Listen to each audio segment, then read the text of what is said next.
看一下粉丝的描述：杨哥你好，我这个手机进水修过，但是没修好，有一根排线断了，能飞线最好。经常看您直播，感觉你很靠谱，这个说的没毛病啊，技术挺好，信得过你。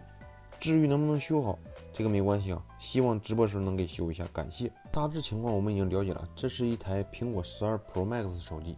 目前手机的情况呢就是修过了，没修好。我们打开手机看一下，嚯，这个手机啊真是修过了啊。我们映入眼帘的位置可以看到，这个排线听筒排线的位置已经折断了。然后我们拆下固定主板的这个铁片挡板来看一下啊，这个主板确实是跟描述相符合的，已经修过了。这个就是断掉的排线接口。这个屏幕我们来看一下啊，这个屏幕的位置明显呢，这是一个组装的屏幕，也就是假的屏幕。目前我们看到这些情况呢，其实跟描述是相符合的。屏幕这个是国产屏幕，排线断掉了，进水修过。那我们看一下目前这个主板的状态，可以看出确实是修过的一个状态啊。我们来看一下，这个时候来到重点，用镊子轻轻一碰，这个主板呢是双层的，双层上下层就直接分离开了。这个时候我们来看一下，这个是主板的下层主板，我们来看一下，位置呢布满了油渍，还有缺少芯片元器件。上层呢还好啊，硬盘和 CPU 的位置我们观察过后也已经动过了。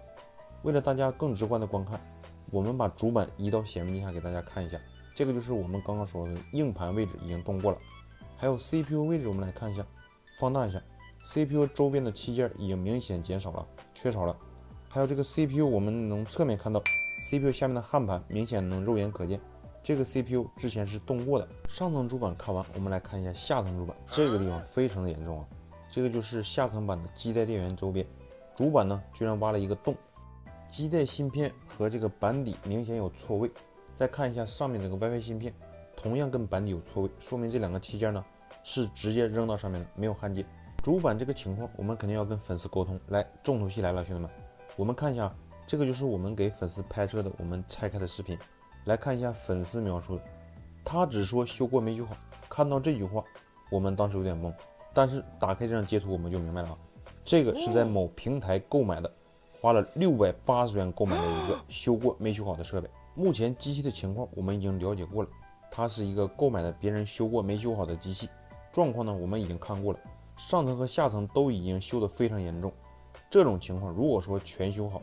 那么它的费用其实相当高。